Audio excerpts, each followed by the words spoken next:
is seeking for fiscal year 2015, but more than twice the size of Japan's defense budget. And as China has grown, bilateral relations have become more unsteady. There have been periodic eruptions of anti-Japanese rioting in China. Japanese public opinion, as a consequence of China, has turned quite negative. That public opinion in China is quite negative toward Japan as well. And after serious territorial disputes, of which we'll hear more about, heated up in 2012, Sino-Japanese trade, as well as Japanese foreign direct investment into China, dropped. So bilateral relations between the two countries that have been characterized as hot economically and cold politically, now is cooler on both fronts. Now we're here today with the help of the Foreign Ministry of Japan to explore the security consequences of these changes, especially for Japan, but also for the U.S.-Japan alliance. And very briefly, in the case of the former, that is the changes in the Japanese security side. Those changes have come in the form of what we might call an accelerated salami slicing, a slicing away of some of the self-imposed restraints that the Japanese imposed, again, self-imposed, in the post-war period. So an ending the ban on the military use of space, an end of the ban on the export of defense equipment, an end de facto first and now soon de jure end of the ban on collective self-defense, even the creation of the Japanese Marine Corps, a Marine Corps light unit in any event, in the ground self-defense forces. So to examine these changes and much more, we've assembled a very distinguished group of experts on East Asian security and on the Japan-U.S. alliance. And what I'm going to do is introduce them in the order they're sitting, from my left on down to the end of the table, and that'll be the order in which they speak. Again, I apologize, we have only an hour and a half, and I've already used up some very dear time.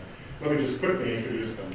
To my immediate left is Douglas Paul, Vice President for Studies at the Carnegie Endowment for International Peace in Washington.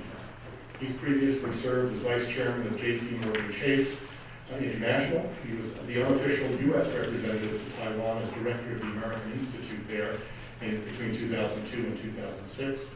He was on the National Security Council staffs of both Presidents Reagan and George H.W. Bush between 1986 and 1993, and served as Director of Asia and then a Senior Director and Special Assistant to the President in the National Security Council. He served in the policy planning staff at State and as Senior Analyst for the CIA and at U.S. embassies in Singapore and Beijing. He speaks and writes frequently and publishes frequently on Asian affairs and national security issues. Major General Tatsuhiro Tanaka, to his left, retired from the Ground Self-Defense Forces, Japan Ground Self-Defense Forces, in 2009. He staffed the United Nations peacekeeping operations and military exchange programs, including arms control and confidence-building activities, and has worked on the first joint U.S.-Japan bilateral command post exercise. He served as Director of Military Science in the Technology Research Office in the Staff College, and as Division Director for Weapons Systems Research in the R&D Command.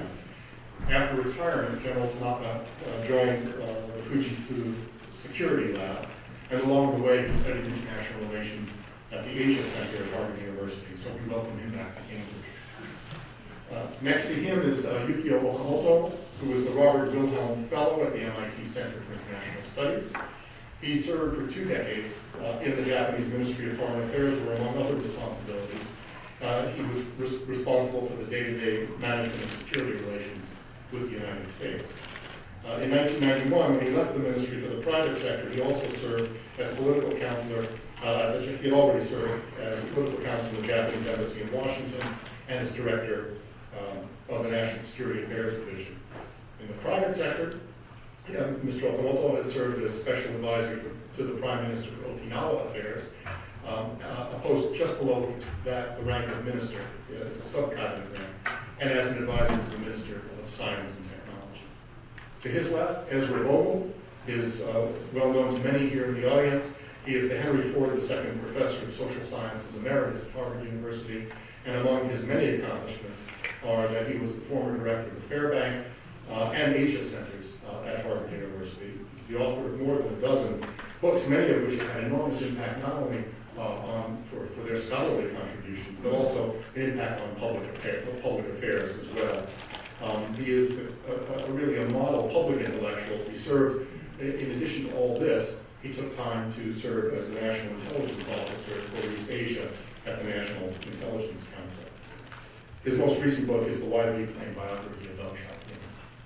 And finally, to wrap up what we hear today, before we turn to the Q&A, is Professor Taylor Fravel, Associate Professor of Political Science at MIT and a member of the Security Studies Program. After earning his PhD at Stanford University, he was postdoctoral fellow at the Olin Institute for Strategic Studies at Harvard, has been a visiting scholar at the American Academy of Arts and Sciences. He also has graduate degrees from the London School of Economics and from Oxford University, where he was a Rhodes Scholar. He's published widely on Asian security issues, particularly with regard to territorial disputes involving China. That was the topic of his first book, Strong Borders, Secure Nation, which was published by Princeton University Press in 2008. So without further ado, and with apologies for taking as long as I have, let me turn things over to Doug. Thank you, Professor Samuels, and thank you all for coming out today. In the interest of time, I'm going to sort of charge in. 5 years ago, I had the idea that we were heading toward problems between China and Japan because of the disparities in spending on military capabilities that were very prevalent. Japan had gone into a long period of slow growth of its military, in fact, no growth in many respects, and China was in double-digit growth from the mid-1990s on. I went out, sought some money, put some scholars together, and we put together a volume which is a strategic net assessment of where we think the direction of this implicit rivalry between the U.S.-Japan alliance and the rise of a Chinese military capability we haven't seen in decades, where that's going. We ended up producing a slim volume known as China's Military and the U.S.-Japan Alliance earlier last year. And you're welcome to get this from the Carnegie Endowment. Someone can take this copy, so I don't have to take it back. And I thought that I would frame this discussion a little bit by looking at what the scenarios we have ended up with as envisioning based on a look at relative capabilities. A strategic net assessment is different from a net assessment. A net assessment usually is military on military. You've got this many planes, that many ships. What does that matter? A strategic net assessment says, okay, you've got this economic capability, social stability, the will of the people, force of nationalism, and all those military capabilities.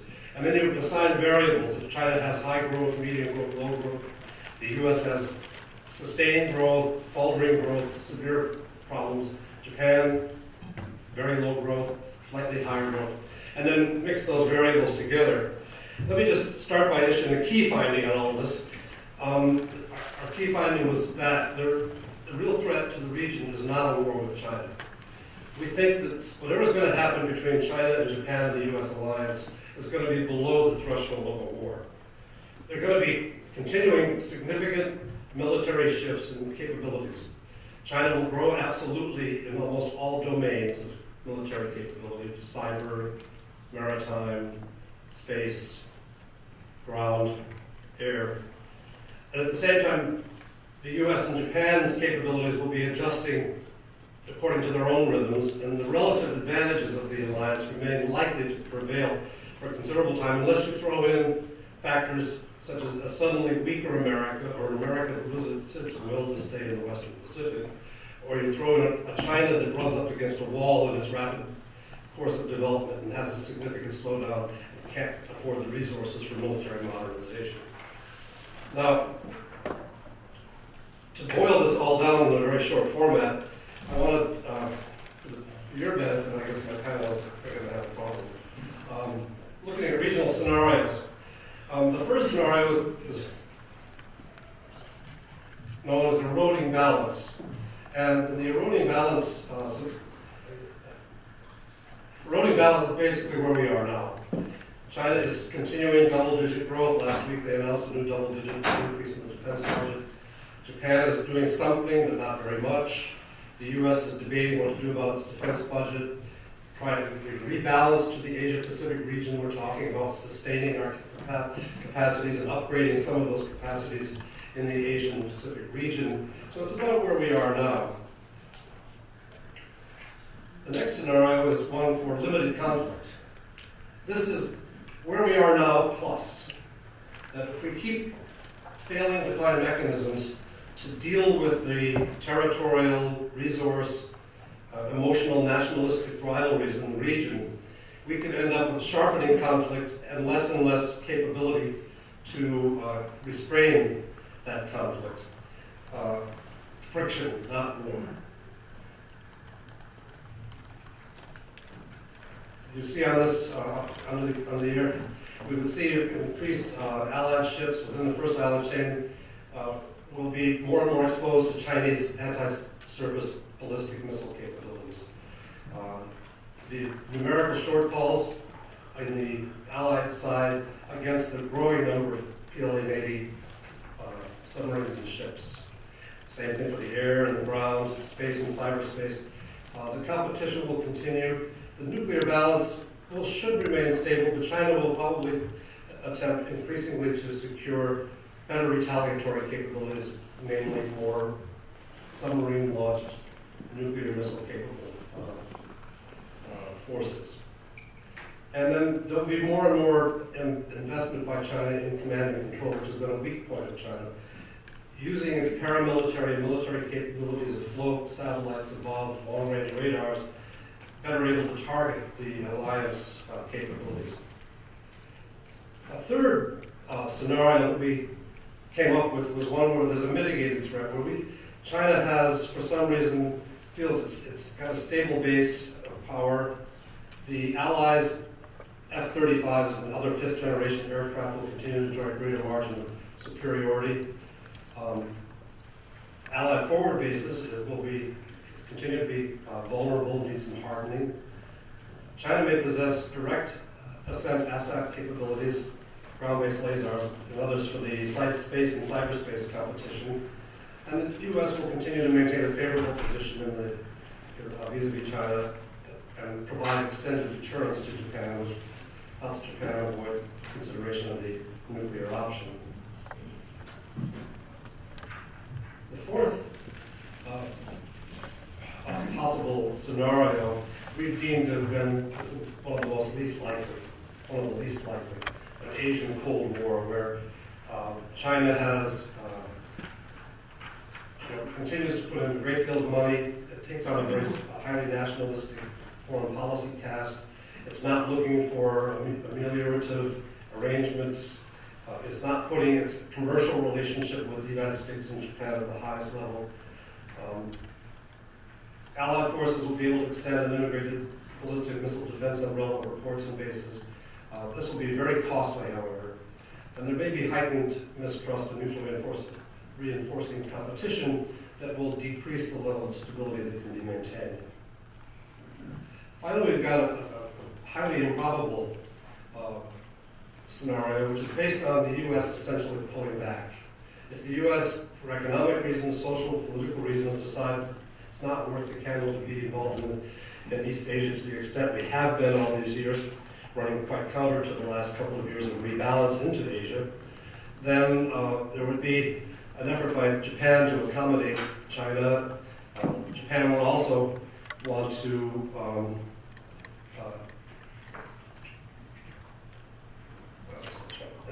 Japan, and to a lesser degree China, may reduce efforts to streamline their command and control.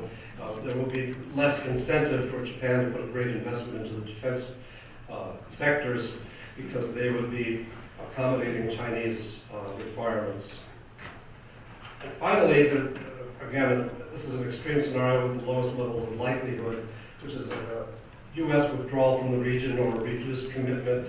The alliance is not satisfying. The Japanese and Chinese pressures continue. Under this circumstance, we would see degraded interoperability between the United States and Japan. PLA would be gaining on both. Japan would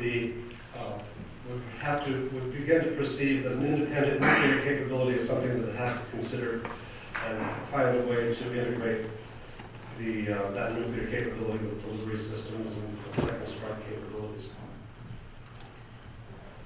So that takes us down through those the scenarios that we came up with as the most likely for the region. In allied responses to these changes in the atmosphere, we see a number of potential capability choices. One is a robust forward presence. It's pretty much more of what we're doing now, which is load up the bases in Asia, have very proactive fleet activity near the Chinese coast between China and Japan. This is increasingly being seen as unsustainable, but there are people promoting a thing called air-sea battle as a concept, or offshore control, which is a secondary concept. The first air-sea battle is one which presumes you take the offensive into any conventional fight by striking deep within China against its sensory capabilities. It's a highly strategically destabilizing line of thought. The second, which is worried about that possible consequences, well, as an alternative, build robust naval and air capabilities just outside the first island chain so that China will be not denied the capacity to leave beyond the first island chain, but would not be assaulted directly within that. There's a less muscular response called the conditional offense-defense. And it mixes both deterrence and reassurance. It's sort of where we are now, and the response would not eliminate the increasing threat perceptions and other dangers that would likely result from the major increases in capability and presence on both sides that would accompany it. The overall credibility of alliance deterrence might suffer under these circumstances. There's a possibility that it's been mooted by people like John Mearsheimer from the University of Chicago to talk about defensive balancing, which is get ourselves out of the East Asia generally, project force from the West Coast or from Hawaii. And this has profound implications for a sense of Japanese trust in the relationship, the alliance, and extended deterrence. I think just reached my limit on time, so thank you for your patience. I'm looking forward to discussing other things beyond these scenarios. I thought that would help to frame the choices that are facing our governments as we deal with the altered circumstances in the Asia-Pacific region. Thank you.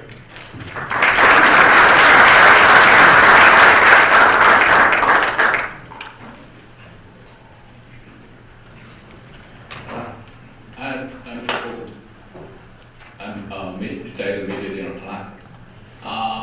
Retired military means very old soldiers, But I'm today very happy. I'm the second youngest speaker here. They are still young though, but that's the point. Anyway, today I will cover the rise of China and the implication for the Japanese military and the US-Japan alliance stage. First of all, China is an economic partner and a possible market and manufacturing place. On the other hand, China is clearly seeking a power as a hegemonic country, regardless of regional or global. Not both features they have. China inhibits human rights, democracy, and freedom of ideology. China executes anti-access and area denial against the hard space, which China set by herself as if it is her territory, and defense identification zone, or those. These include global commons and globally connected domains. As a result, the China is regarded as a risk, a dangerous factor, or a threat to the regional and global security, affecting some areas. One more thing which we must think about is China's geopolitical location. For the US, China is located on the other side of the globe, physically far from corners. However, outer space weapons and cyberspace weapons are borders beyond recognition geographical location. And China is not existence only belonging to the specific sub-region. China is a nation participant in the several sub-regions, like North, East, Southeast, South, and Central Asia and Indian Ocean.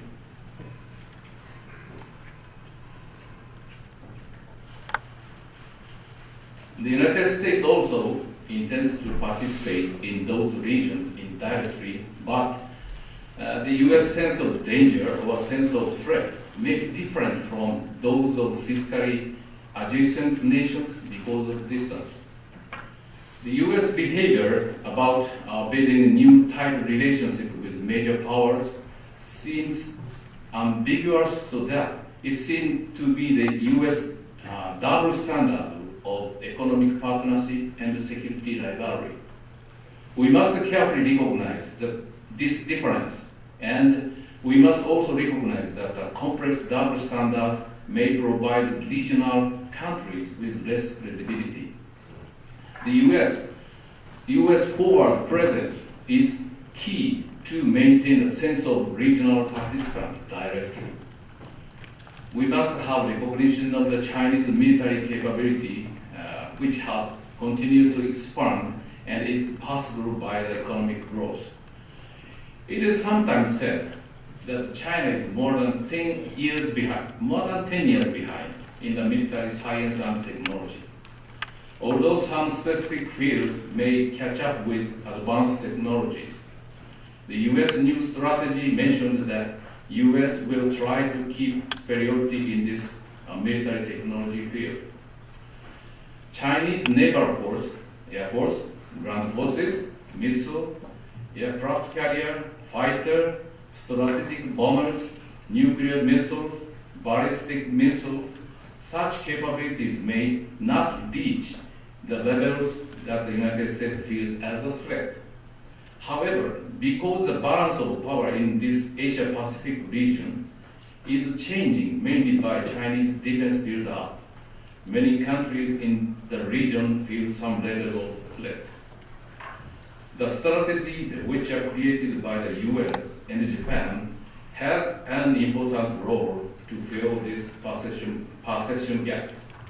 Also, including outer space and cyberspace, the renewed fighting way different from the distance factor is already a big potential threat and was prepared for a battle already. I already offered some factors considering military implications about the rise of China.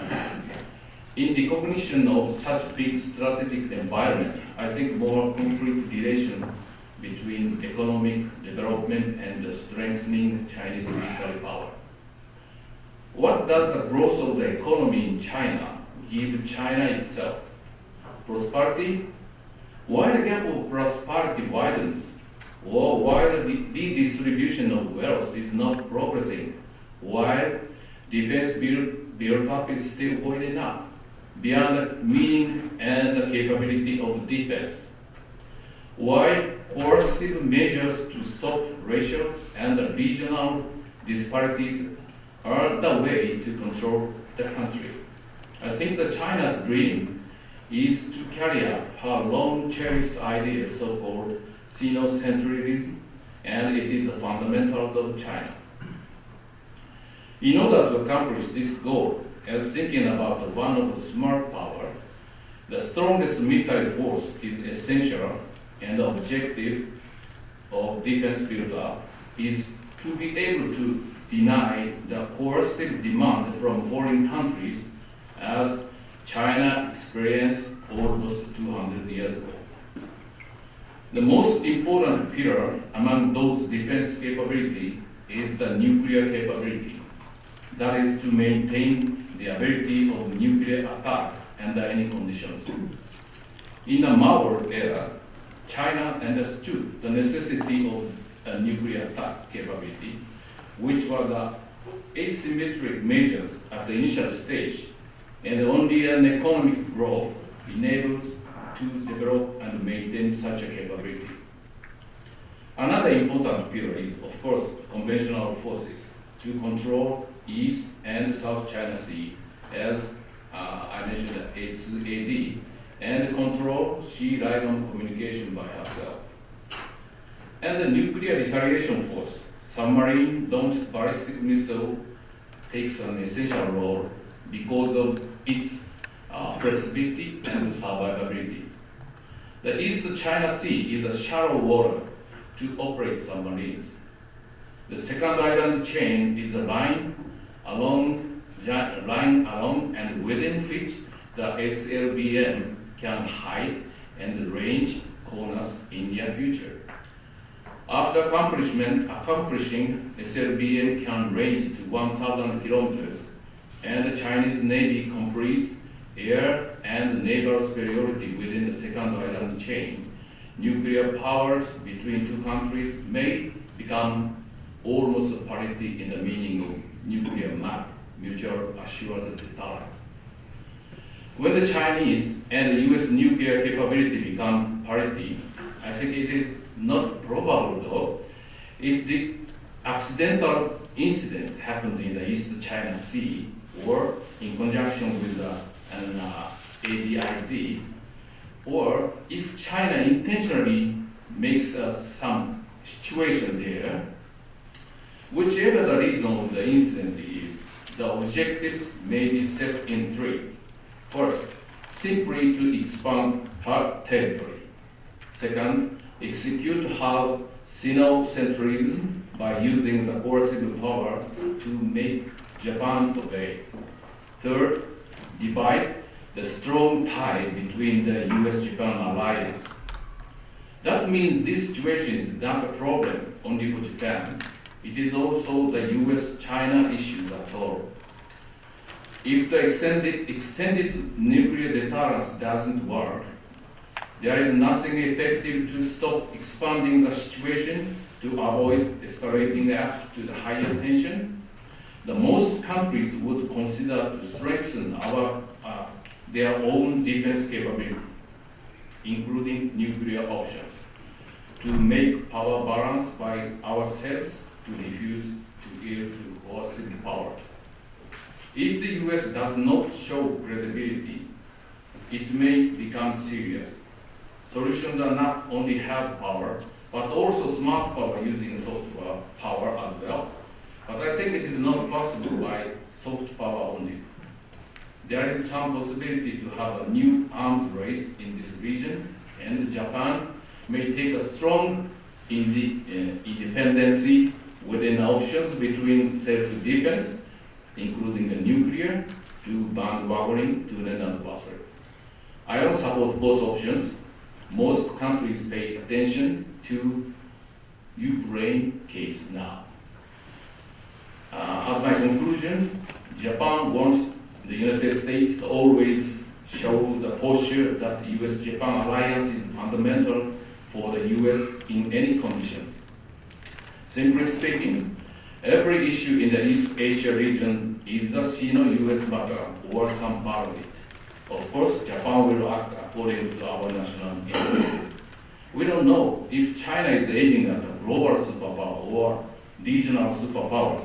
It is nothing less than a speculation about the Chinese intentions. We cannot stop her movement decided by her own long-term fundamentals.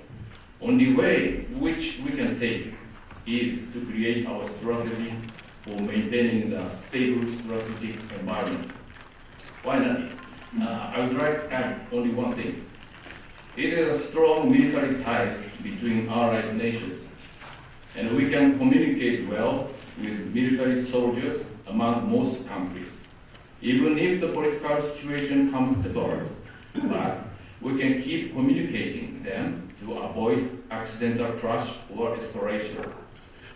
We can share some sort of professionalism and sense of values that we dedicate ourselves to the nation and the people. We may have some struggle and issue in future. Even in such cases, we should keep confidence-building measures under any conditions. That's all I have today. Thank you.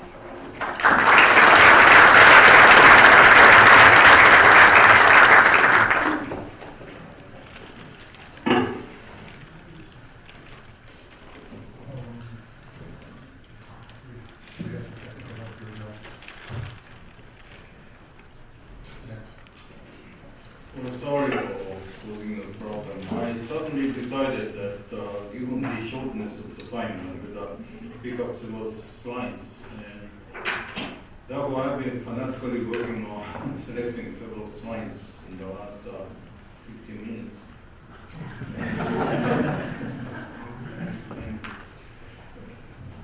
It's a variation on just in time.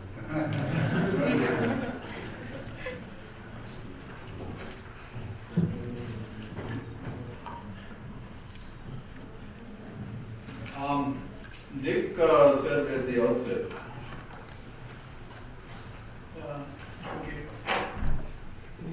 that there is quite a drastic change in the relationship between Japan and China. And this is really a stark case how popular sentiments have been changing both in Japan and in China.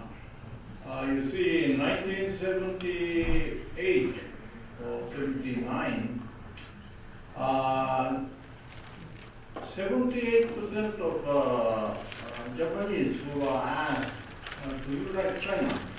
Said in the affirmative. Only 14% said, no, we don't like China. Now the drastic turnaround, now more than 80% of Japanese say they dislike China. Only 18% say they have favorable view towards China. Now, this we have been conducting the public opinion poll since 1978, so we have the historical trend. In case of China, they don't. So only I could get was the recent figures. Well, 90% of Chinese dislike Japan. Only 4% have a favorable view towards Japan. I don't know. There's a very deep-seated hatred towards Greece and Turkey over Cyprus issue, or maybe a lot of other conflicting states have adverse feelings, but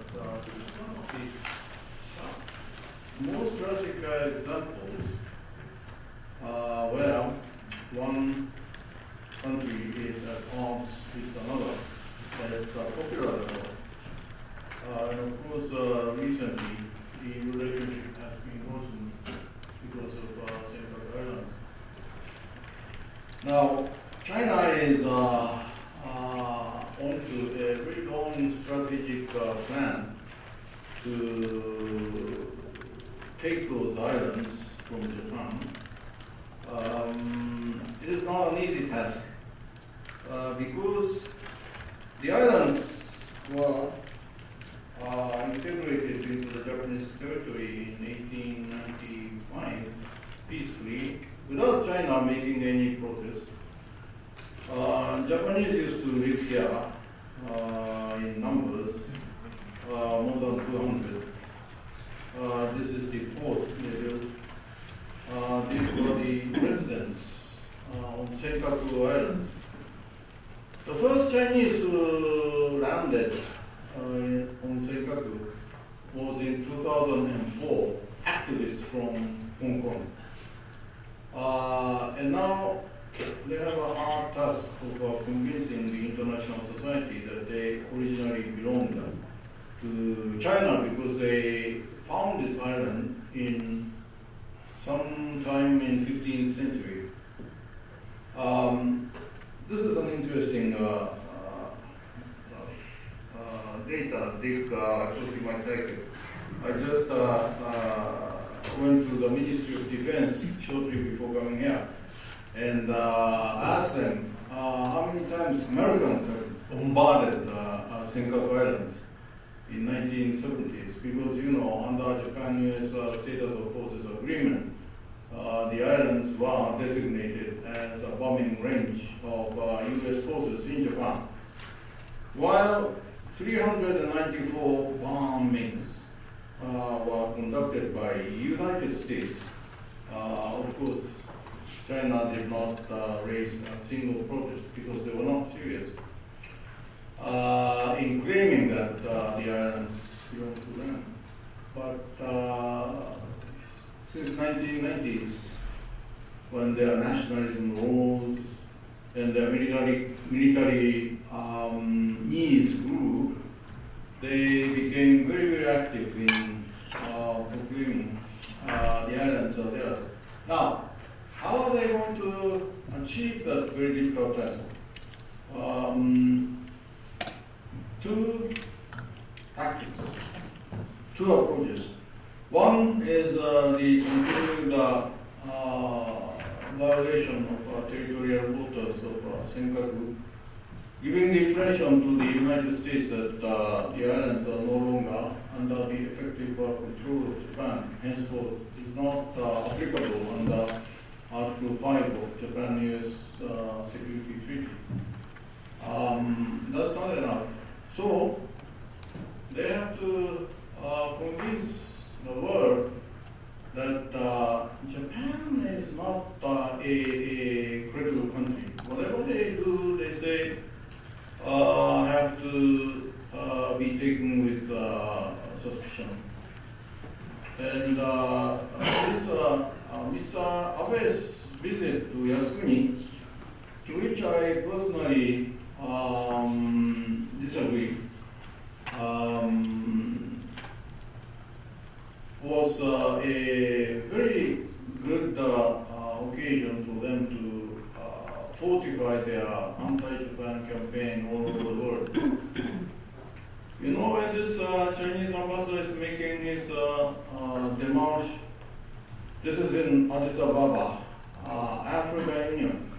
Why the hell do they have to propagate the atrocities committed by Japanese forces 70 years ago to African people? But this is their new campaign to discredit Japan all over the world. Now I come to the more serious part, where actually belongs to the expertise of General Tanaka. Senkaku is here. Now, when Chinese naval strategy was to establish its naval hegemony within the so-called First Island chain, dotted line, it was the Senkakus were located in the periphery of their targeted waters. So militarily, it had a very small significance. But now they are on to their second phase of expansionary naval strategy to come out to the Pacific. And look where Senkaku now stands. It's at the gateway of their major entry path to the Pacific. If they can seize these islands, these three dots are where,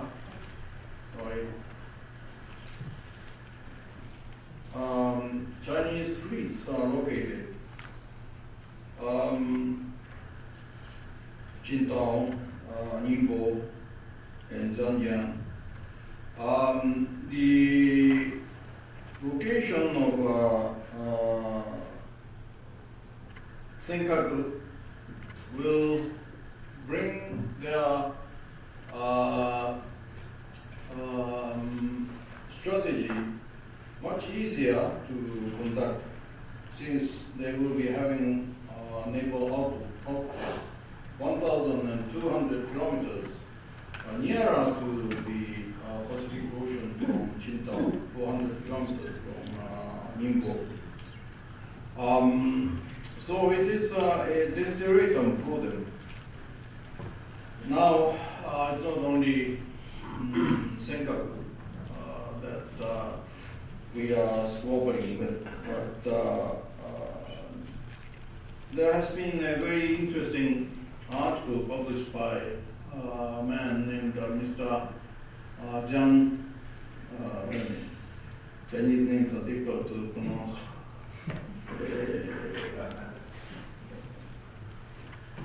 なんだ、日本語ではね、陳光陽という人。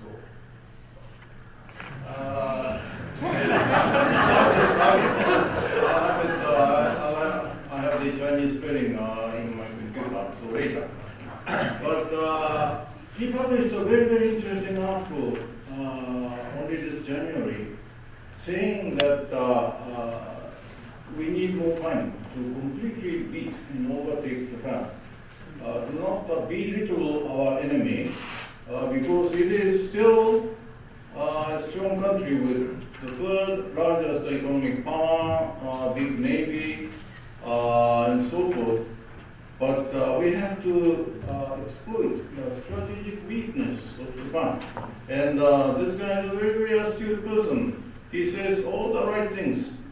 Now Japan has the weakness of tsunami, typhoon, earthquake, no depth of strategy,